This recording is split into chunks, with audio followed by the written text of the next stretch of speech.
Chapter में हम लेंगे एक्सकावेशन इन आर्कियोलॉजी, पुरातत्व में उत्खनन। पुरातत्व में किस तरह से खुदाई की जाती है। उत्खनन सबसे पहले तो क्या होता है कि उत्खनन का जो स्थल है उसका चयन किया जाता है। उत्खनन की योजना की रूपरेखा पुरास्थल की विशेषताओं पर निर्भर करती है। किसी भी पुराने स्थल पर खुदाई योग्य प्राय अनेक बिंदु होते हैं, तो ऐसी स्थिति में उपयुक्त स्थल का चयन अपेक्षाकृत जो है बहुत ही मुश्किल काम है। और किसी भी पुराने स्थल में के सभी बिंदुओं और स्थलों का जो उत्खनन है ना तो संभव है और न ही आवश्यक है। तो उपयुक्त स्थल या स्थलों का जो चयन है, चुनाव है, उसके लिए क्या किया जाता है। जो भौगोलिक स्थिति है, यातायात की सुविधा, विशेषज्ञों की संख्या, आर्थिक संसाधन, इन सब को ध्यान में रखा जाता है ताकि कम समय लगे, खर्चा भी कम हो और मेहनत भी ज़्यादा ना करनी पड़े, और साथ ही साथ ज़्यादा से ज़्यादा जानकारी मिल सके। तो उदाहरण के लिए एग्ज़ाम्पल यदि हम लें तो अभी अयोध्या में जो राम मंदिर परिसर का जो उत्खनन है उसको यदि हम लें तो जैसे जैसे व्यवस्था होती गई, आवश्यकता प्रतीत हुई, तो उत्खनन के लिए खातें तथा क्षेत्र की संख्या को बढ़ाया गया। तो दूसरा लेंगे हम, उत्खनन का उद्देश्य क्या है, क्यों खुदाई करना जरूरी है किसी पुराने स्थल की। तो दो उद्देश्यों को ध्यान में रखा जाता है। पहला तो स्थल विशेष के सांस्कृतिक अनुक्रम के संबंध में जानकारी प्राप्त करने के लिए, और दूसरा विभिन्न पुरातात्विक कालों को ऐतिहासिक परिप्रेक्ष्य में अध्ययन करने के लिए। जो उत्खनन है ये करना, ये इसका उद्देश्य है। फिर है उत्खनन के उपकरण। उत्खनन के लिए फावड़ा है, कुदाल है, इनसे जो है खुदाई नहीं की जा सकती क्योंकि ये केवल सतह के ऊपरी कड़ी मिट्टी को ही हटा सकते हैं। जो सामग्रियां मिट्टी में गड़ी हैं या अवशेष नीचे पड़े हैं उनके लिए छोटे छोटे औजारों की जो आवश्यकता है, ज़रूरत है, वो पड़ती है। तो इसलिए छोटे छोटे औजारों का इस्तेमाल जो है किया जाता है। तो इसके लिए ये इसलिए ताकि धीरे धीरे मिट्टी हटाई जाए और सतह को झाड़कर उसमें पड़ी सामग्रियों को सुरक्षित निकाला जाए। तो संचालक के तो उपकरण जो हैं, एक तो संचालक के पास कौन कौन से उपकरण या औजार होने चाहिए, जिसमें मेज है, फीता, टेप, कुतुबनुमा, ड्राइंग बनाने का सामान जैसे बोर्ड, कागज, रबड़, पेंसिल, स्केल, कील आदि। इसके अतिरिक्त साहुल, थियोडोलाइट, चौड़ी फाल के चाकू, लकड़ी या लोहे की बड़ी कील है, रस्सी है, सफ़ेद paint, brush, notebook, photo camera, polythene के बैग, और इसी के साथ साथ कार्ड, काला रंग जो है ये नंबर डालने के लिए, ये संचालक या जो डायरेक्टर है उसके पास ये होने ज़रूरी है। मज़दूर की बात करें तो उसके पास कौन कौन सा सामान होना चाहिए। मज़दूर के पास एक तो कुदाल होना चाहिए, छोटे फावड़े होने चाहिए, छोटी बड़ी गैंती होनी चाहिए, चाकू, ब्रश, टोकरी, बेलचा, कनियाँ, छुरियाँ, सब्बल, नुकीला औजार, ये सब कुछ जो है ये एक मज़दूर के पास होना खुदाई के लिए बहुत ही ज़रूरी है। फिर है इसकी संचालन व्यवस्था के बारे में, किस तरह की संचालन व्यवस्था। तो संचालन व्यवस्था में यदि हम सबसे ऊपर देखें तो इसमें होता है निदेशक, फिर आता है उपनिदेशक। प्रत्येक उत्खनित क्षेत्र के लिए अलग अलग सुपरवाइज़र होते हैं। ये उत्खनन कार्य के प्रमुख लोग हैं, ठीक है। और इसी के साथ साथ इनमें प्रमुख और होते हैं जैसे कि फोटोग्राफर है, सर्वेक्षक है, नक्शा बालू, मृत भांड सहायक, कंजर्वेटर, ये भी होते हैं। जहाँ लंबे समय तक काम चलाना होता है तो वह पुरातत्व विभाग के द्वारा संचालित किया जाता है। तो पुरातत्व विभाग के उपयुक्त जो पदाधिकारी हैं उसमें मुद्राविद, पुरालिपि विशेषज्ञ, भूतत्वविद, लेखा जोखा सहायक, ये भी होते हैं। इसके बाद लेंगे हम उत्खनन की विधियों के बारे में। उत्खनन की जो विधियां हैं उनमें एक तो है पुरानी विधि। तो पुरानी विधि शुरू में क्या था कि खुदाई के निश्चित ज्ञान के अभाव में बिना किसी वैज्ञानिक विधि के खुदाई की जाती थी। पुरातत्वविद इसके प्रारंभिक चरण में निर्धारित क्षेत्र में दूर दूर ट्रेंच, खात जिसको हिंदी में कहा जाता है, तो खात या ट्रेंच जो थे ये वो खोदते थे। और यदि कहीं दीवार या मकान का भाग दिखाई पड़ जाता था तो उसके ज्ञान के लिए उन खातों को मिला देते थे, किंतु इस विधा में दोष था और खातों को मिलाने के लिए बीच के ध्वंस अवशेषों को नष्ट करना पड़ता था। इन्हें मिलाना भी बहुत ही मुश्किल काम था। तो इस विधि द्वारा क्या था कि सही स्थान का सही आकार भी पता नहीं चलता था और साथ ही वहाँ की जो सामग्रियाँ भी खुदाई में नष्ट हो जाती थी। तो इसलिए आज आधुनिक दौर में ये जो विधि है ये टोटली बंद है। फिर है उत्खनन के आधुनिक जो विधियां हैं, एक तो होगी पुरानी विधि, दूसरी आधुनिक विधियों में। आधुनिक विधियों में विशेष तौर पर जैसे जैसे ज्ञान का विस्तार होता गया और खुदाई की पूर्व विधियों में दोष सामने नजर आने लगे, वैसे वैसे ही उत्खनन द्वारा वास्तविकता के समीप पहुंचने के लिए कुछ नई विधियों का आविष्कार हुआ। जैसे कि आज प्रचलित रूप में उत्खनन में जिन वैज्ञानिक विधियों का प्रयोग किया जाता है उनको दो वर्गों में बांटा गया है। एक तो है लंबवत उत्खनन और दूसरा है क्षैतिज उत्खनन। इंग्लिश में इसको कहेंगे वर्टिकल एक्सकावेशन और दूसरा क्षैतिज उत्खनन को बोलेंगे हॉरिजॉन्टल एक्सकावेशन। तो सबसे पहले लेंगे हम वर्टिकल या लंबवत उत्खनन के बारे में। जैसे कि इसके नाम से ही पता चलता है कि इस प्रकार की खुदाई लंबाई में ऊपर से नीचे की जाती है। इसमें निर्धारित क्षेत्र में खुदाई प्रारंभ करके तब तक खोदते हैं जब तक कि ऊपर से चलता हुआ उत्खाता अप्रयुक्ता भूमि तक न पहुंच जाए, है ना। तब तक खुदाई की जाती है जब तक कि हमें जो ज़रूरत है, जो नेचुरल सॉइल्स है, वहाँ तक खुदाई करते करते नहीं पहुंच जाए तब तक खुदाई की जाती है। अप्रयुक्ता भूमि यानी कि नेचुरल सॉइल स्थल से अभिप्राय उस भूमि से है जहाँ से नीचे सभ्यता के चिन्ह मिलना बंद हो जाते हैं और ये खुदाई ऊपर से नीचे की ओर की जाती है। जैसे कि आप देखते हैं कि घरों की नींव को हम खोदते हैं ऊपर से नीचे की ओर, या किसी प्रकार का हमने कुआं इत्यादि खोदना है तो ऊपर से नीचे की ओर उसकी खुदाई की जाती है।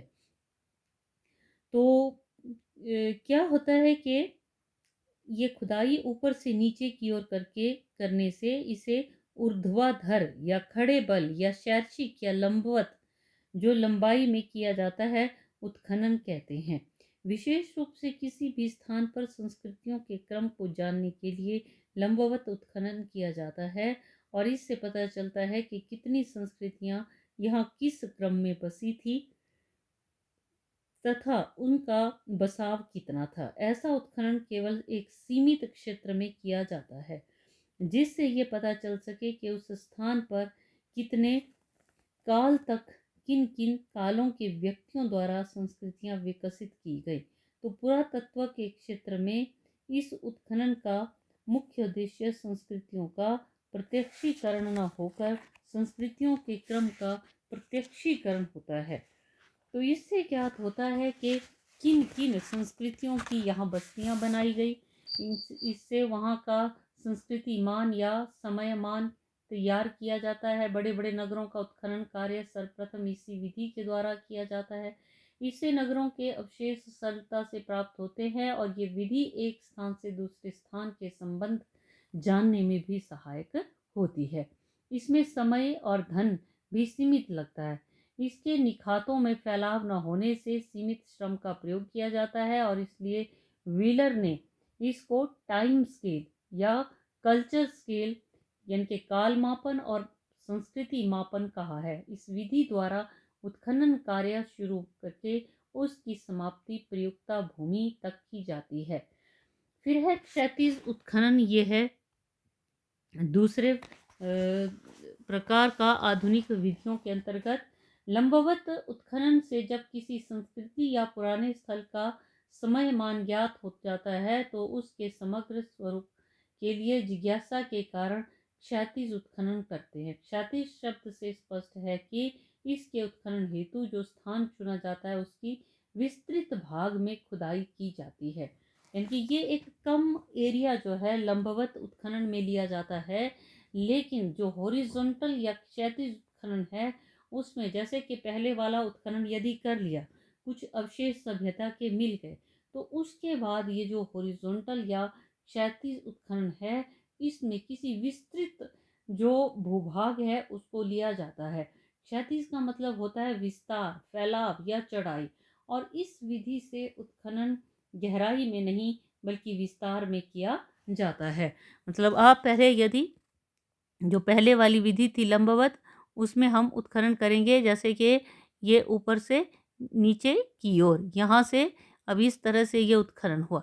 लेकिन जो दूसरी विधि है उसमें उत्खनन काम इस तरह से ये विस्तृत क्षेत्र में किया जाएगा, इस तरह से।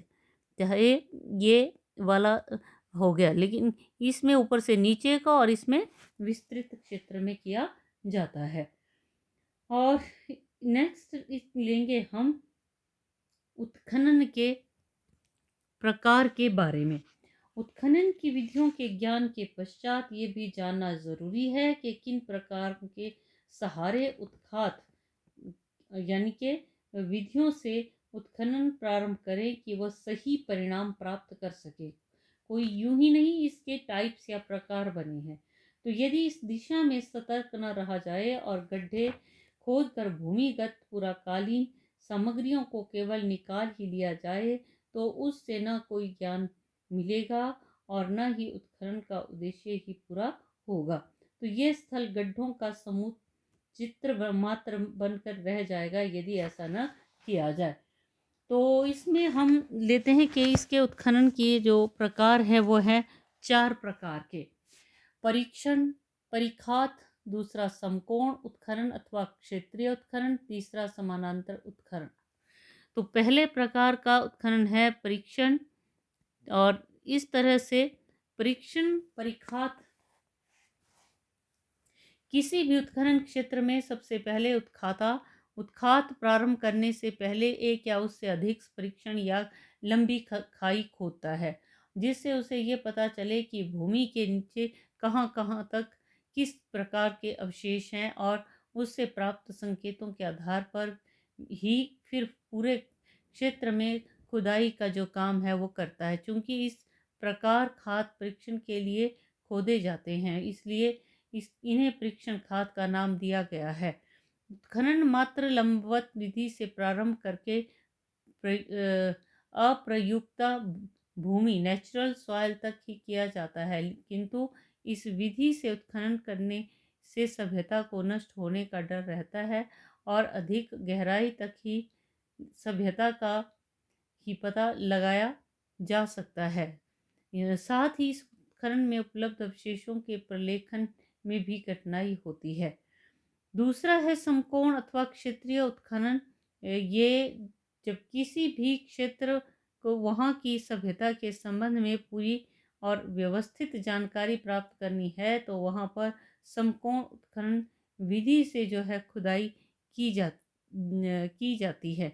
वहाँ पर परीक्षण खात लगाना हानिकारक होता है क्योंकि उससे पुरातात्विक अवशेषों के नष्ट होने का खतरा बना रहता है। समकोण उत्खनन प्रारंभ करने से पहले ये देख लेना चाहिए कि उत्खनन का क्षेत्र इतना विस्तृत हो कि इतना विस्तृत हो कि वहाँ पर जो प्रलेख है, प्रलेख और नियंत्रण सुविधा पूर्वक उसके संबंध में हो सके। समकोण उत्खनन क्षेत्र में सबसे पहले क्षेत्र के भाग को वर्गों में बांट लिया जाता है। इनमें प्रत्येक वर्ग के मध्य 3 फुट चौड़ी जगह खाली छोड़ दी जाती है, और इस तरह से क्या होता है कि जो खाली ज़मीन को परिभाषिक शब्दावली में भेद या बाग कहते हैं। ये खोदे गए खाद की मिट्टी इकट्ठा करने के लिए छोड़ा जाता है। बाद में आवश्यकता अनुसार वर्गों के बीच में छोड़ी हुई भूमि को भी हटा लिया जाता है और इस विधि से इस विधि से क्या होता है, इस विधि का प्रयोग उस स्थान पर किया जाता है जहाँ प्राचीन नगर के अवशेष ढूंढने होते हैं। तो पहले प्रत्येक वर्ग से कुछ दूरी पर चारों ओर एक रेखा चित्र खींच दी जाती है, जिसे उत्खनन प्रारंभ पंक्ति कहते हैं। उत्खाता के समय समय और पैसों की कमी नहीं होती है। किसी स्थिति में यदि उत्खनन में समय और धन की बचत करनी हो तो वहाँ संपूर्ण क्षेत्र के उत्खनन के स्थान पर थोड़े स्थान पर खुदाई का जो काम है वो किया जाता है। तो 3 प्रणालियाँ इसकी, एक है ग्रिड प्रणाली, दूसरी खंडित ग्रिड प्रणाली, तीसरी बिंदु कोण प्रणाली। ग्रिड प्रणाली के अंतर्गत खात वाले वर्गों के मध्य 3 का स्थान छोड़ते हैं और 2 भागों में बांट दिया जाता है। ये 3 फुट का बीच का स्थान मेड़ का काम करता है। फिर इसके बाद किसी एक भाग में खुदाई का काम किया जाता है, जैसा कि किया जाता है, और इस तरह से क्या होता है कि बाद में इन भागों को जो है मिला दिया जाता है।